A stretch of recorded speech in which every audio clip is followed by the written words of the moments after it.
I would listen to the lecture and I would read through the notes and I would do the simulations and I would do the practice questions. And I felt like I was doing all of the things that were available to me. But by the time I got ready to take the exam, I felt like I think I sat down to do a practice exam for the first time and I couldn't remember any of the material except what I had just studied. And I just felt so unmotivated because I didn't want to keep doing the study process. I would get home at night and feel like I had to spend 3 or 4 hours sitting at my desk watching lectures and going through all the notes just for it to feel like I still didn't know what I was talking about. Mhm. And I would fall asleep at my desk. I was sleeping badly. Everything was a mess. I was not easy to get along with at that point. But one night I saw an ad for Superfast CPA, and it was, I think, 3 weeks before my rescheduled test date. I felt like I was going to fail again. I decided I'm going to sign up for it right now. And then I spent 3 weeks hardcore going through the steps, listening to the audio notes, going through test questions. And I passed my first test. Oh, that's awesome. And it was such a relief because I had felt like it was never going to be over. I was never going to do it.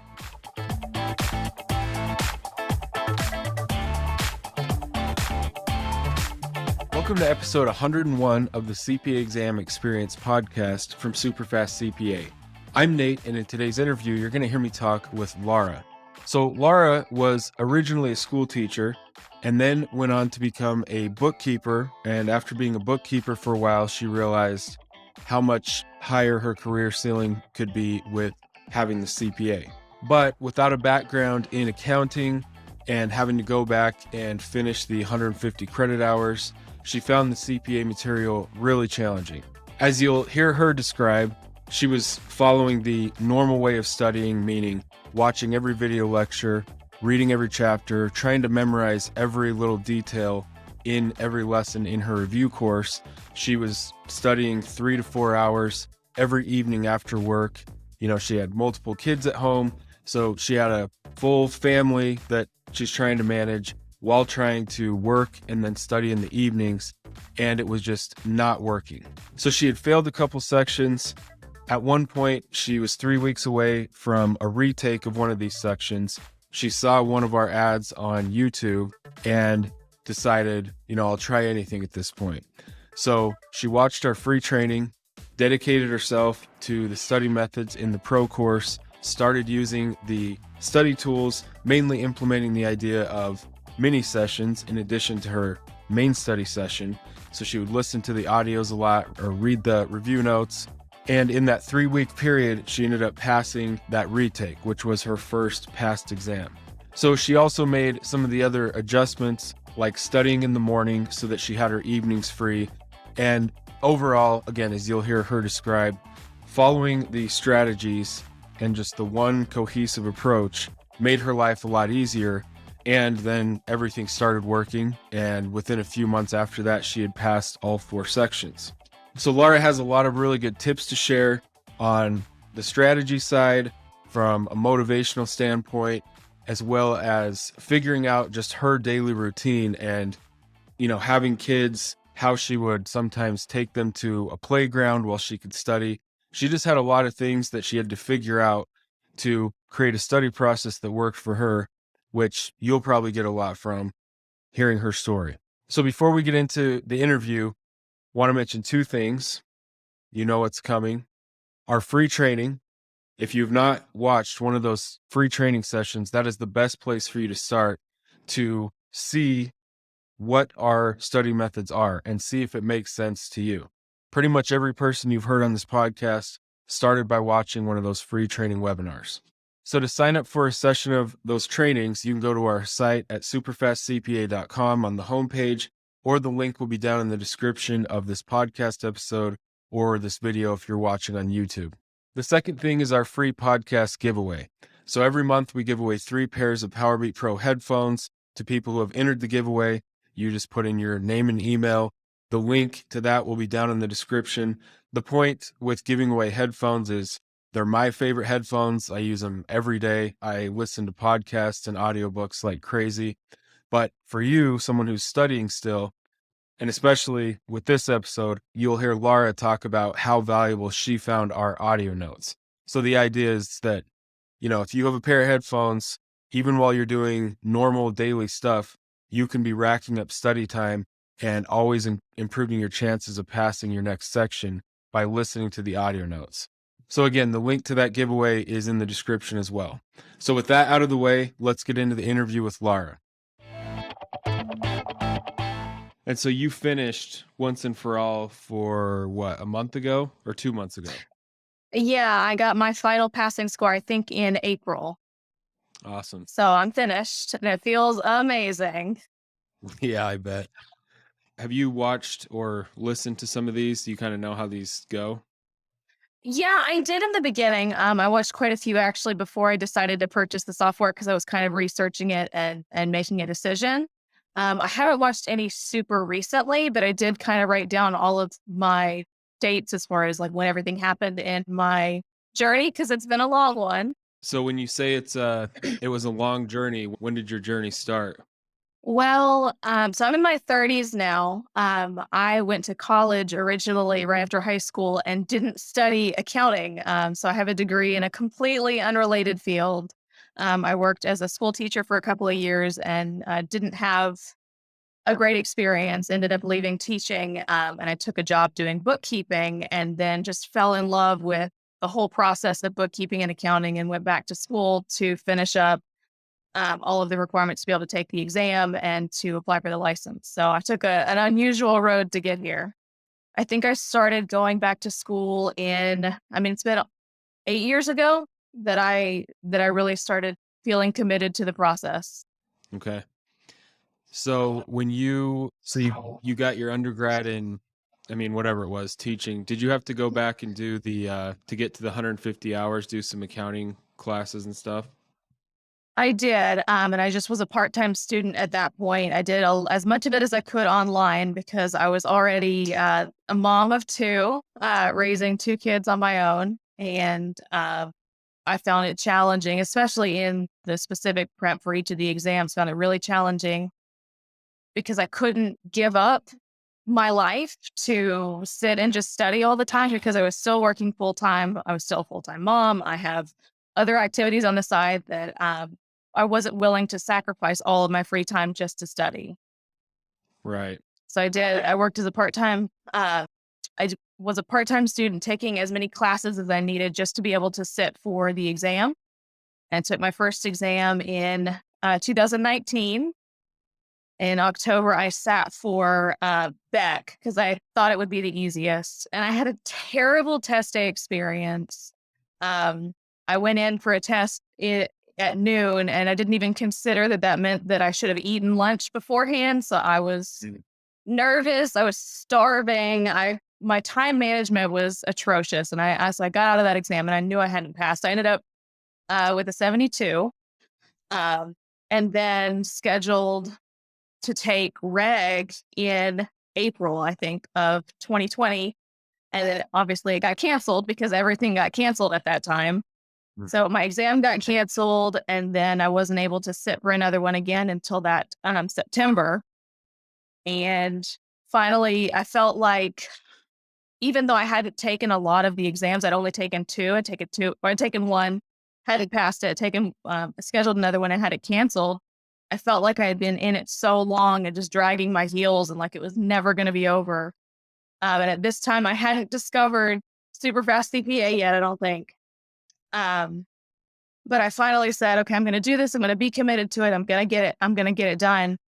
And was studying for reg that I was going to take in that December. And I was going through the Becker program at that point. I would listen to the lecture and I would read through the notes and I would do the simulations and I would do the practice questions. And I felt like I was doing all of the things that were available to me. But by the time I got ready to take the exam, I felt like I think I sat down to do a practice exam for the first time and I couldn't remember any of the material except what I had just studied. And I was terrified because I thought there was no way I was going to pass, which I wouldn't have. So I was supposed to take it in December and I rescheduled it for February. And I just felt so unmotivated because I didn't want to keep doing the study process. I would get home at night and feel like I had to spend 3 or 4 hours sitting at my desk watching lectures and going through all the notes just for it to feel like I still didn't know what I was talking about. Mhm. And I would fall asleep at my desk. I was sleeping badly. Everything was a mess. I was not easy to get along with at that point. But one night I saw an ad for Superfast CPA, and it was, I think, 3 weeks before my rescheduled test date. And I felt like I was going to fail again. And it was strange because I'm the kind of person usually that I like to go through the whole process of something. It bothers me to just jump in the middle. Like, for example, when I find a new podcast that I want to listen to, like, I never just listen to the recent episodes. Even if it's been on the air for like 3 years, I want to go all the way back to the beginning and start from the beginning and hear all of it. Yeah. So I told myself I was going to sign up for Superfast CPA after I failed because I knew I was going to fail in February. And then for some reason, against what my character would usually be, I decided I'm going to sign up for it right now. And then I spent 3 weeks hardcore going through the steps, listening to the audio notes, going through test questions. And I passed my first test. Oh, that's awesome. And it was such a relief because I had felt like it was never going to be over. I was never going to do it. And even in the first exam that I took, the one that I had failed on Beck, no, I take it back. This was on reg. The first time I took reg, I sat in the test cubicle, um, and I felt like the questions were really hard and I didn't understand half of them. And it was material I hadn't seen before. And I think halfway through, I just laid my head on the desk and I thought, why did nobody tell me I'm not smart enough to be a CPA? And I had a complete meltdown in the middle of the exam. Wanted to walk out, didn't, finished it. And that was the first one I passed. That's yes. That's awesome. It was So intense. that happened during the one that you ended up passing? That happened, yeah, the first test that I passed. I didn't pass it by a lot. I think I had a 77 on reg, but I felt horrible through the whole exam experience, and that was the first one I passed. Hmm. I mean, it's the way people feel on test day just is such a, some people are positive they passed, think they just smashed Mhm. and they'll fail, or vice versa. Just yeah, the whole range.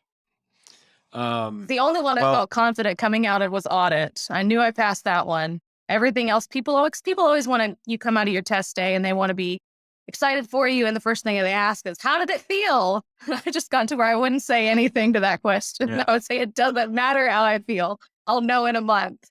yeah, exactly.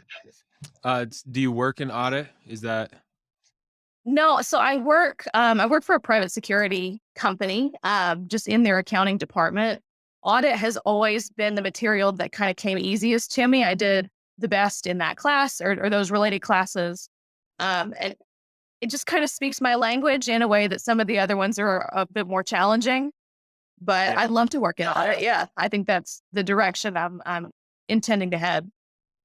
Yeah, when you said it was just, you felt confident about it. I think like for a lot of people on the tax side who never worked in audit, or Mhm. there's a lot of people who come through like get trying to get their CPA and they've been an MBA and never really even worked in accounting. I think Mhm. auditing could be the most confusing one for those types of people because I don't know, it's just kind of just such a different thing. It's way different than just working in tax. It really is. I think FAR was the hardest one for me, but audit just kind of always made sense. Yeah. Hmm. Okay, so going back to so I guess I'm not sure what my question is with this, but it's interesting to me that the one that you passed, you still on test day kind of felt like, I mean, I'm guessing you just kind of had a breakdown because you're thinking, okay, this is going to be like the third time this, again, I'm in here, this isn't working.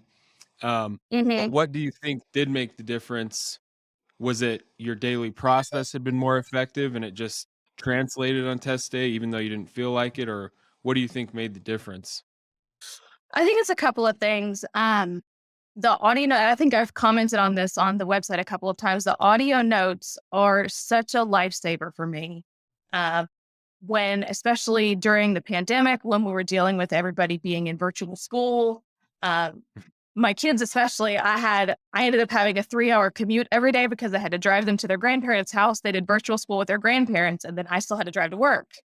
So every day I was listening to 3 hours worth of the audio notes. And so you were just constantly in my head talking about all of the concepts, talking about all of the material, the formulas and everything else. And it just helped it to be more conversational Yeah. rather than just reading the text from the books or even the lectures, which are still a little bit more academic, maybe in a negative way. Yeah. Because it's just harder to remember that. Whereas I feel like when you were just reading through the audio notes, it was like we were having a conversation. And I would get to where my kids would laugh at me, but the audio notes would be playing in the car, and I'd heard them so many times that I would be like talking along without like mouthing along to the things that you were saying because I knew what the steps were going to be in the formula and knew what the answer Yeah. was going to be. So that helped significantly. I switched my study time from evening to morning. So first thing when I woke up, I would get up early, do the prep that I wanted to do for the day, as far as going through the multiple choice questions, going through 30-question practice test, and then all of that would just be in my head all day. And then in the evening, I would try to do a practice test again. And it didn't happen every day. I tried to give myself some grace there, but that helped a lot. And then my time management was better on all of the exams that I took after that because I would kind of block out, and I don't remember the calculations, but I would sit down in the exam and I would block out, okay, I want to be finished with this section by exactly this minute on the clock. I want to be finished with this section by exactly this minute on the clock. And then I wouldn't be going back and rereading questions and wasting time waffling between one answer and another answer and second guessing. Like once I got to that time, I closed the section, I was done with that one. And then mentally I just moved on. And I think that helped a lot because I wasn't agonizing over all of my answer choices. Yeah. They're just I say this all the time, but it's every little part of the overall process matters. There's like the strategies when you actually sit down, Mhm. that's just one part. If you can't get yourself to consistently sit down to study, then your strategies don't matter. But if you don't have the right Mhm. strategies, even if you're putting in 4 or 5 hours a day, then the time you spend doesn't matter.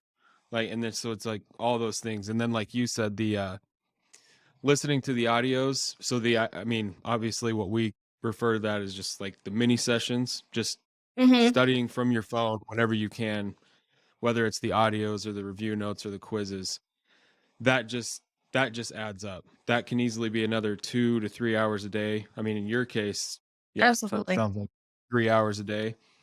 And that amount of extra exposure just, that's going to translate to higher scores. Like it just is.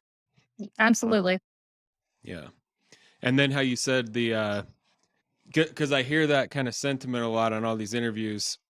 A lot of times when someone starts following our process, it's easier or it's like less work or less stressful than what they were Mhm. trying before when they were just kind of sitting in front of their computer and didn't really know what they were trying to do for 5 hours.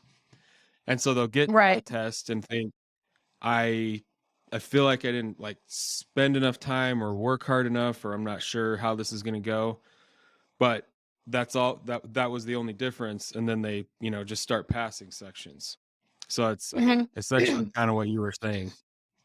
And it does. I feel like your program gives a really good sort of roadmap where the exam, instead of just feeling like this massive behemoth of information that I have to try to cram in my brain and not let any leak out, it felt really manageable because I knew on a day to day basis exactly what I had committed to wanting to do. And I'd seen the evidence from other people that that could help me be successful. And then once I started passing tests, I could see that in myself. And one thing that I did Yeah. that I sort of created for myself was I made a spreadsheet, a very rudimentary spreadsheet. But before I would start any of the exams, I would go through and click through all the sections in my review course, and I'd write down, okay, for section one, part one, or however I forget how they identify them. There's 16 multiple choice questions in this one, and there's 42 multiple choice questions in the next one, and then there's 56 in the next one. So I'd go through and I just made a table where I put in the total number of multiple choice questions that I was going to be responsible for for the next 6, 7 weeks, however long I'd blocked out for myself. And then I put in a formula that told me, okay, if I'm going to get there in this many number of days, then I need to do 30 questions a day, or I need to do 50 questions a day.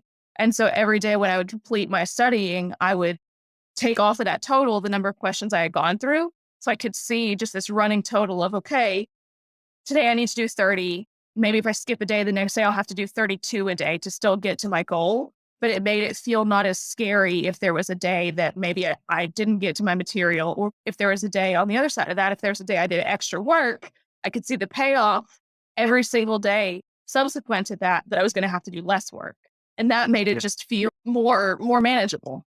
Yeah. A few people have mentioned that the idea of going through their review course and the way that they benchmark each lesson is just Mhm. number of multiple choice and put that in a spreadsheet, just exactly like you explained. And then they just divide the number of, I think it was Casey's interview recently.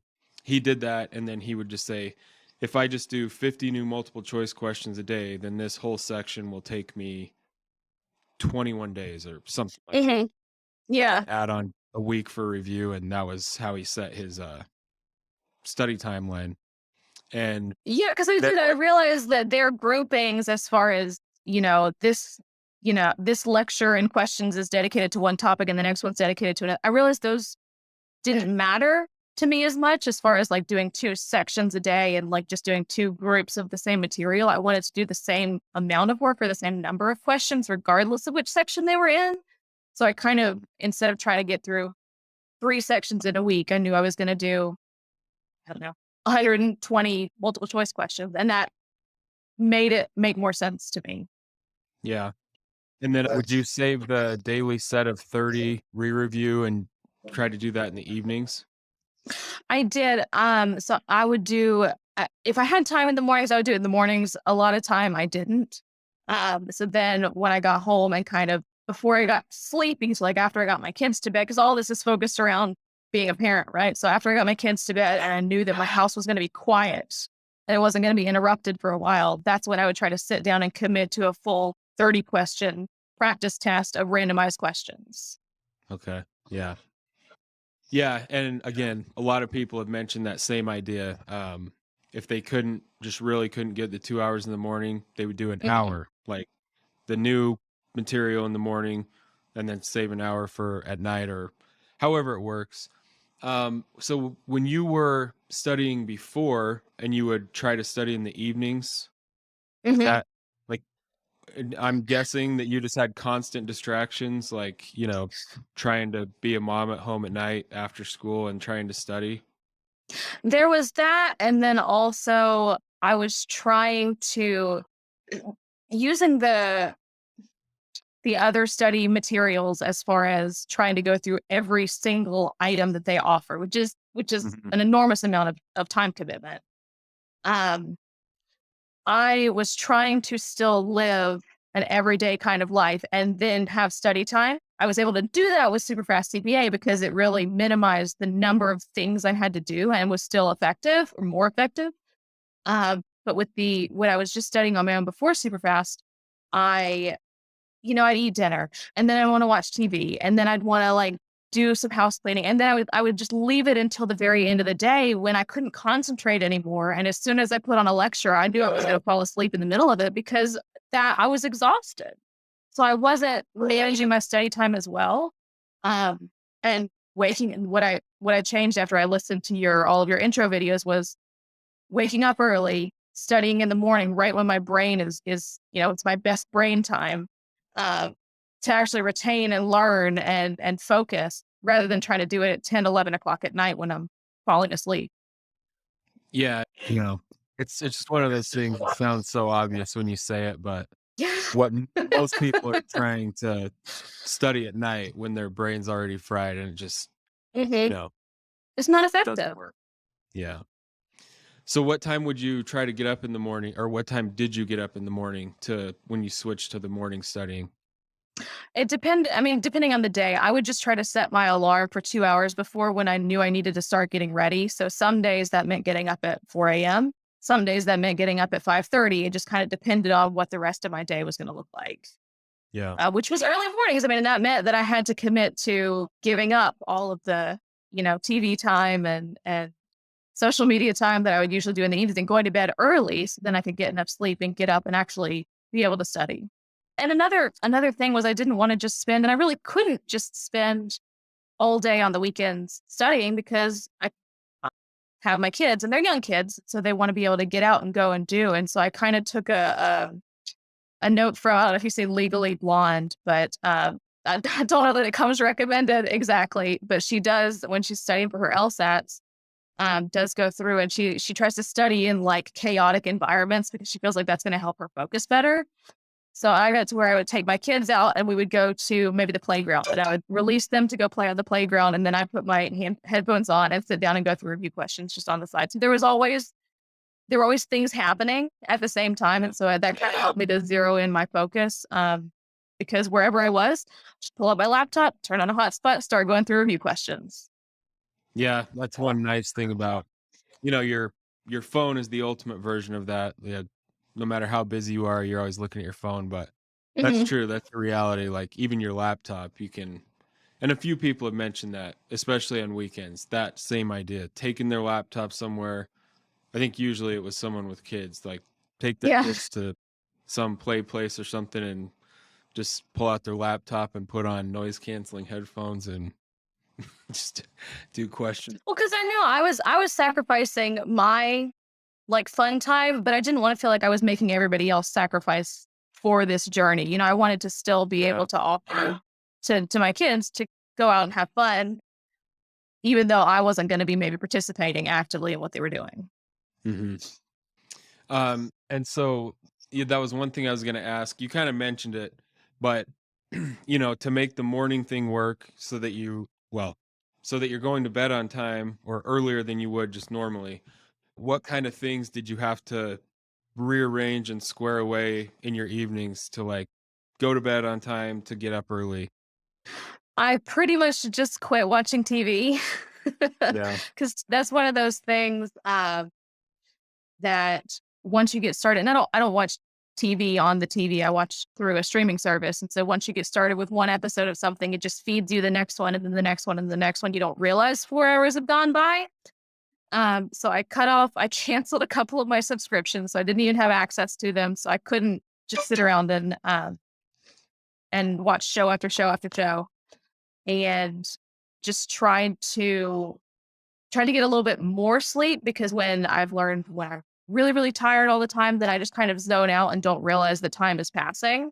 And so it feels like I can't get as much done. So trying to get, a little bit more sleep so that I feel like I'm optimizing my awake time. And that's pretty much it. I just gave up my leisurely evenings and tried to go to bed as early as I could. Yeah.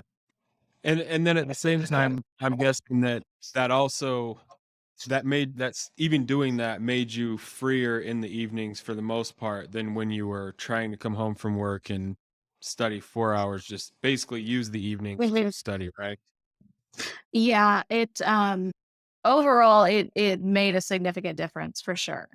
And or even if I wanted to, I would just try to limit, I'll give myself 30 minutes after dinner. I can do whatever I want for that 30 minutes, but then at that point, I'm going to sit down and do my practice test. And after I practice test, go to bed. Yeah. So trying to, instead of just letting time happen, trying to set limits and schedule blocks of what I wanted to do for that amount of time and, set alarms and really commit to it helped significantly. Yeah. Well, and then another thing you said earlier, like just really losing motivation. And Hmm. at the time, all this time you were spending, wasn't like paying off. And so every Yeah. day, if you just feel like you're essentially like wasting time and it's not really leading you to passing scores, I mean, Hmm. no one can, you can't just keep doing that forever. But like this where you're highly disciplined every part of your day? You've thought about it beforehand, like I'm going to bed at this time because I got to get up at this time, and I have a half hour to whatever, watch one episode, Mhm. whatever it is. Um, that's a lot easier to do if all this time you're spending is paying off.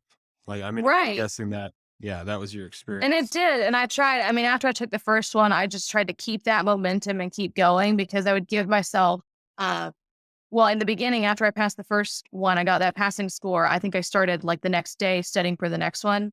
And then beyond that, I didn't even wait for the score. I would take one and then immediately started studying for the next one. And then the score would come up a couple of weeks into my new study. And then, because I never liked doing the same test back to back, that was very unmotivating to me because I'd already spent maybe 6 weeks on that material, and I didn't want to continue to spend time on that material. I needed to switch it up. So I never did the same one back to back. For better or for worse, I still passed them all, Yeah.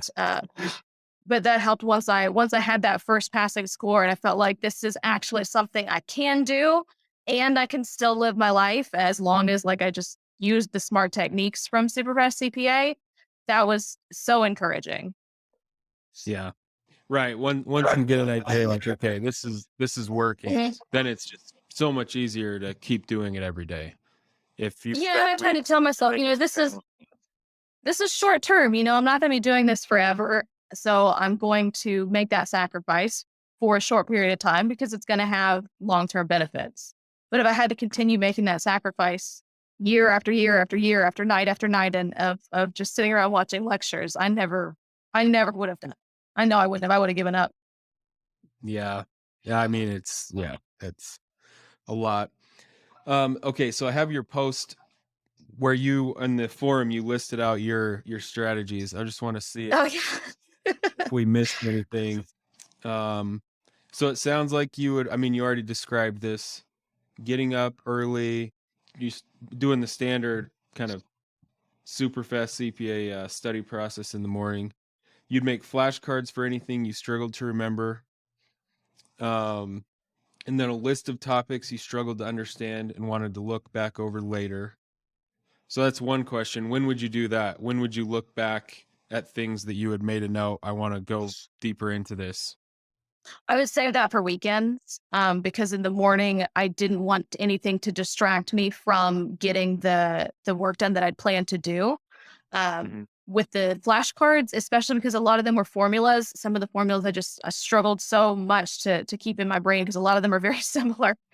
Uh, Yeah. I'd read over my flashcards before I went to bed, but it wouldn't be like looking at it and then trying to guess what it was going to be and then flipping it over to see if I was right. It was just reading the front of it, reading the back of it, setting it aside, going through each one over and over and over again, just reading them over and over again until at one point my brain just started making the connection before I even flipped the card over. I knew what the answer was going to be. So it wasn't that I was constantly quizzing myself, but just reminding myself that these are the pieces of information that I need to really, really ingrain in my knowledge and seeing them uh, every day or almost every day before I went to bed really helped to get all of that stuff. Yeah. That makes sense. Not, yeah. The flashcard strategy is, and it's not like flashcards are like some revolutionary strategy. I mean, but writing them in your own words, stuff that you struggle to understand it's just absolutely huge. That's the first thing I ask someone if they're like, Mhm. I'm still really struggling. I'm, putting in time every day and I keep getting to 72 or whatever. That's the first thing I ask is like, are you making a lot of flashcards for things that you keep missing? Because that's typically the big missing link. Mhm. And the pre-made flashcards is not that there's anything wrong with them, but a lot of them just contain a very lengthy answer to every question that it's not memorizable in the same way as just, what's the formula for net profit? Oh, flip it over. Well, there it is. Okay, and then you said you use the audio notes a lot, which you talked about, and then you would do quizzes on the app a lot as well. Sounds like.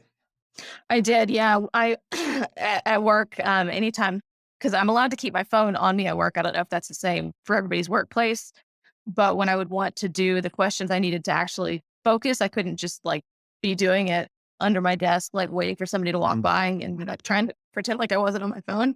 So whenever I would take a bathroom break or take a break to go walk outside, the first thing I would do is do my 5 questions, go through it, read through the answers, like try to understand if I got any wrong, why I got them wrong, and then continue on with my day. But Yeah. I was doing that, I don't know, 3, sometimes 6 times a day, just doing little 5 question quizzes.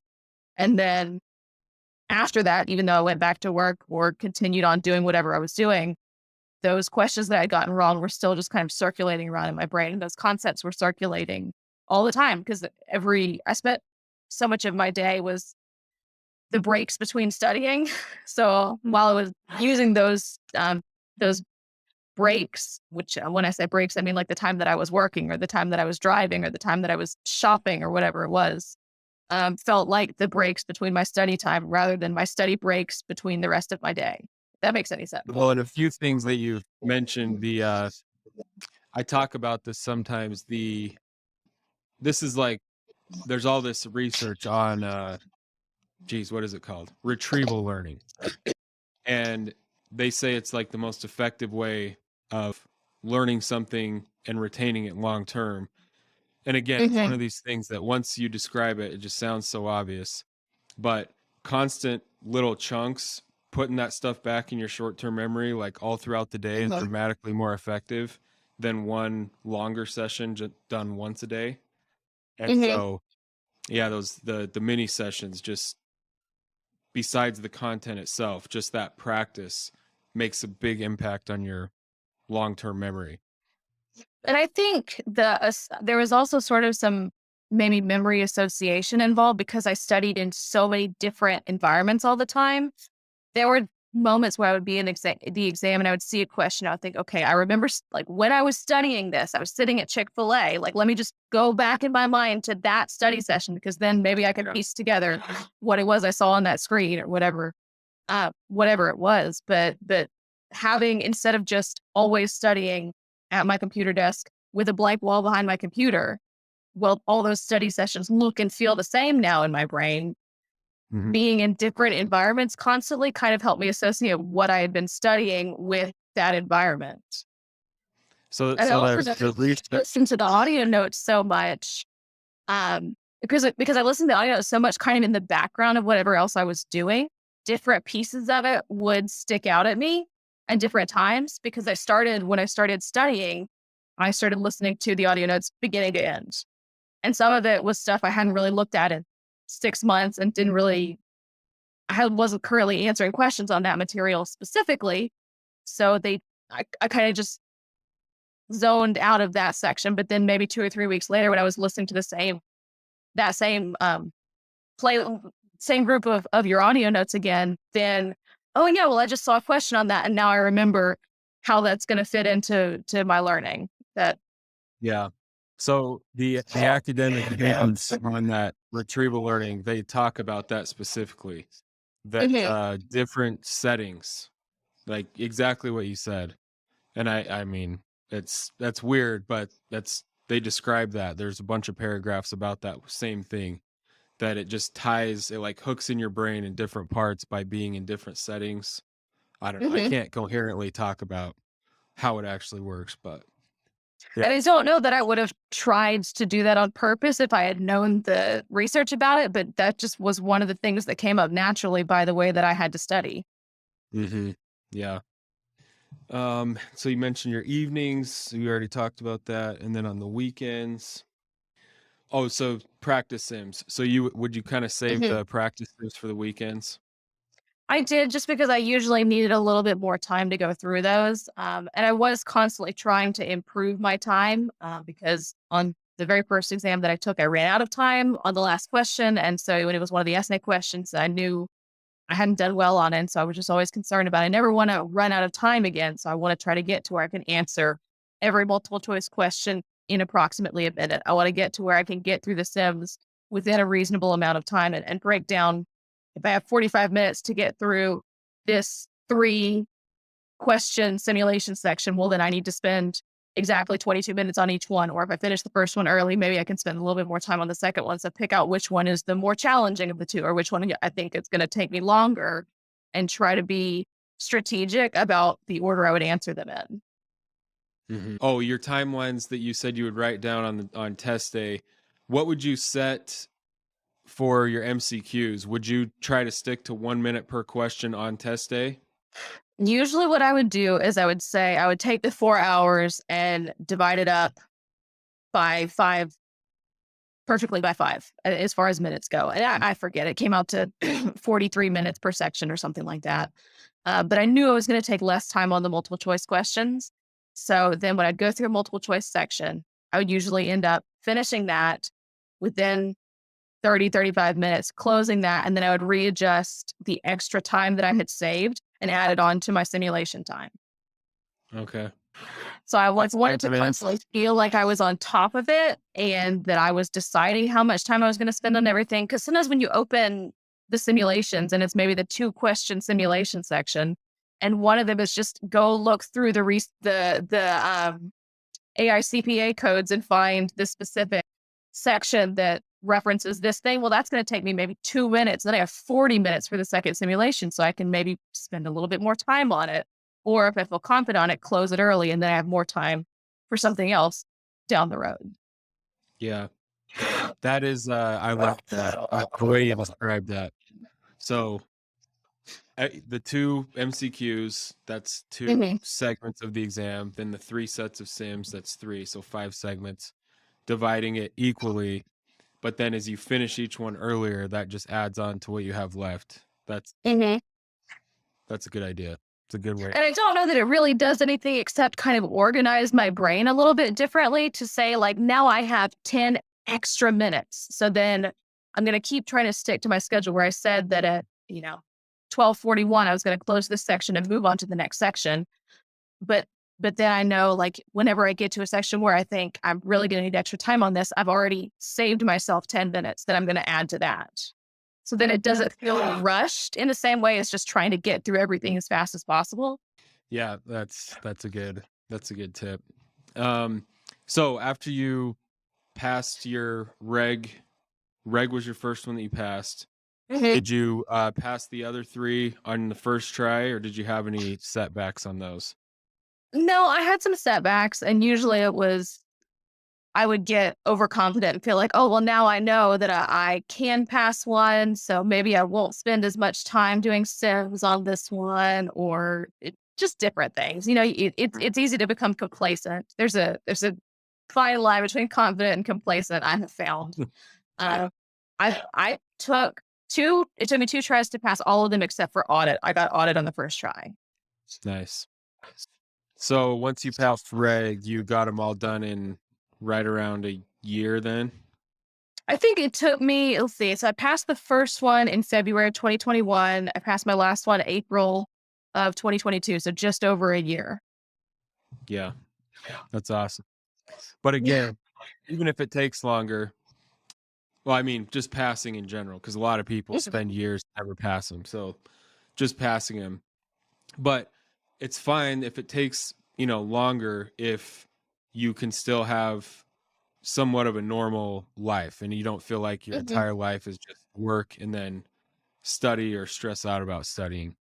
So it just makes it a lot more feasible or not feasible, tolerable. No, I think you're right. And I never did after I started doing your method and working with my spreadsheets and my time limits and the other things that kind of made sense to my brain. I didn't stress about studying anymore because I just had decided this is the part of my day that I commit to the most studying. This is the part of my day I commit to a little bit of studying and review. I do a lot on the weekends, little pieces throughout the day, but then I didn't have to worry about it because it was just constantly in the material, but not being anxious about the material. Yep. Yep. A lot of people describe that same idea because a lot of people get, like you said, in the beginning when you were feeling like your studying just wasn't translating to anything, you're just, there's just a sense of dread about that by Mhm. itself, just tied to the study process. And it, Well, and there's just again, this once you constant, start am to I work, doing enough? Am I doing too much? What else can I do? How do I, because there's just so much. So much. yeah. Yeah. Like you said, especially if you're trying to use every single resource in the review courses. Uh, Mhm. It's just one of those things, like they're trying to cover every possible angle, which is like the point of a review course. But then the bad side of that is people just operate under the assumption that they need to absolutely memorize everything that Mhm. the review course presents. And the stuff from the textbook and then what actually shows up in the questions are two very different things. So Yeah, and because they provide such a diverse amount of material, it does feel like, oh, I need to do all of this to give myself the best chance of being successful rather than I need to take a step back, figure out the way that I learn, the way that I retain, the time that I can work best and kind of tailor it. Which is something that you talk about right in the beginning is here's a great way to do it. Tailor it to what makes sense to your life, to your study process, and you'll be successful. And I was just like other people have been. yeah, there's a bunch of the finer details that don't really matter how you do it. And then Mhm, there's like the pillars that have to be there. Like obviously you've got to have a effective way of covering the new material the first time. Like that's obvious. Then mhm, you should have some form of re-reviewing all the time so that you're not constantly forgetting this stuff you spent so much time learning in the first place. And then, just all the different pieces. And then you have to have the time to do it. Should be the same time every day so that you're consistent. So there's like the mhm. strategic pieces, then the behavioral pieces. Like there's just these like 6 things that have to be there, but you can customize those 6 things. Yeah, and I mean, one thing that I know a lot of people have talked about, and recently I've seen people talking about. I think you changed something on the app after I'd finished my exams, and I wasn't quite as involved with the software anymore. But Yeah. was where you can like read the audio notes, like visibly read them at the same time they're being read to you. Um, but one thing that I never did in all of the study process was I never read through your notes. And I know that's something that a lot of people like to do. The only reason I didn't is because I don't read anything. I either listen to an audiobook or I listen to a podcast or I listen to the so all of the information that I'm putting in my brain is something that I'm listening to because that's just the way that I learn best and the way that I can fit in my activities and also consuming whatever kind of material, whatever kind of reading I want. I never have the time to sit and read something. So that was a step that I completely ignored. And that was okay because I was listening to the audio notes over and over and over and over and over again. So I was getting that information just in the way that made the most sense to me. Yeah. Yeah.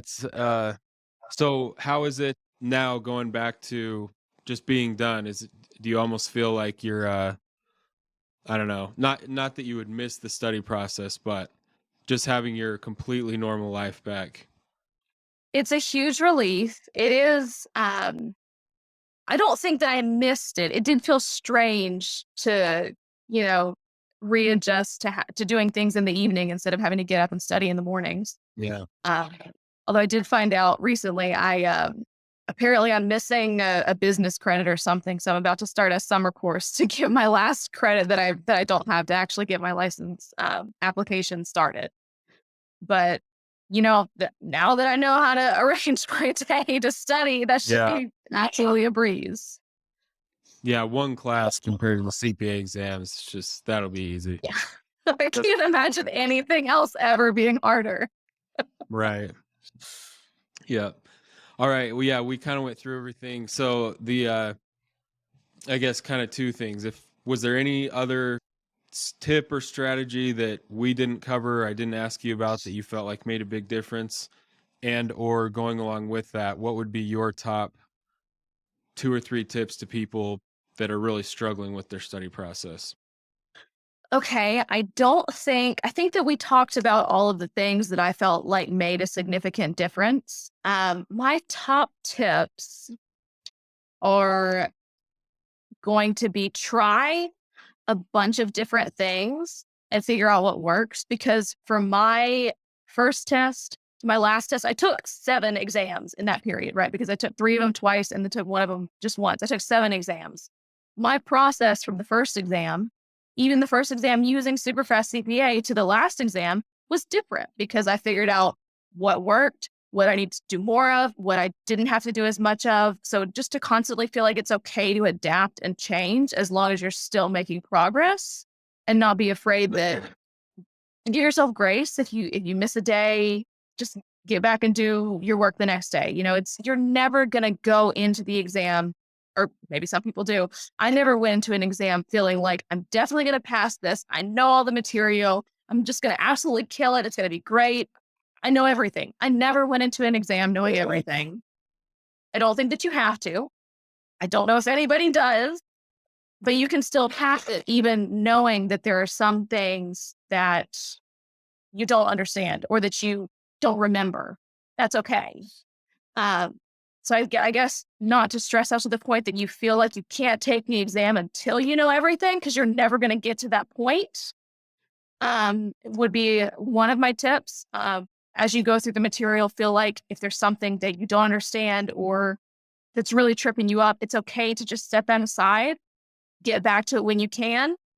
Maybe don't get back to it. I mean, I can't, there are some things that I never fully felt. I just kind of thought, I hope I don't get a question on this material and everything will be fine.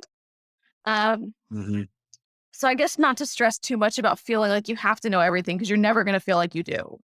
Um, Yeah. and then just commit to, this is what you do have to be committed to it, but you don't have to give up your entire life.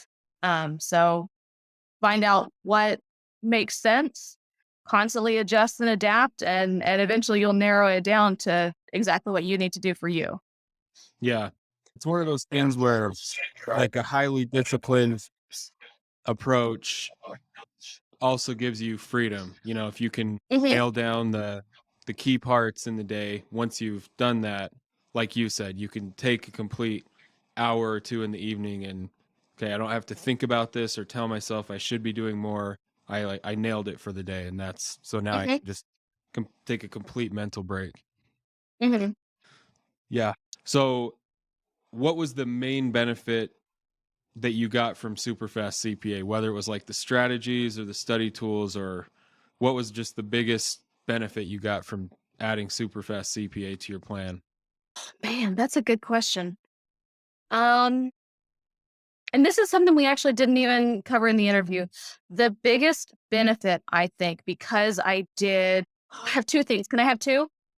Yeah, yes, of course. Okay, I'm gonna have two.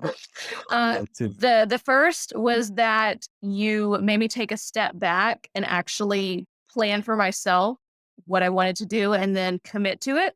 And I did. Oh, the I forget what it's called in the very beginning. The printout that you write. Oh, These are the good things that are going to happen, and these are the bad things that are going to happen if I don't. I filled that in. I stuck it on my bedroom wall, like right next to my door. So every time I was coming in or out of my room, I stopped and I read it, and that just helped me stay focused and stay on track with the bigger picture of why these are my goals. Um, so feeling like I had a handle on what I wanted to do and how I was going to do it, because such a planner, and I just couldn't plan around, the vast amount of material without having that roadmap. And then the other one was the forum, because I wasn't in a degree program. I didn't have other, people that I knew in my life or other friends who were going through the same process at the same time as me, because I'm in my 30s. I'm not a 20-year-old college student anymore.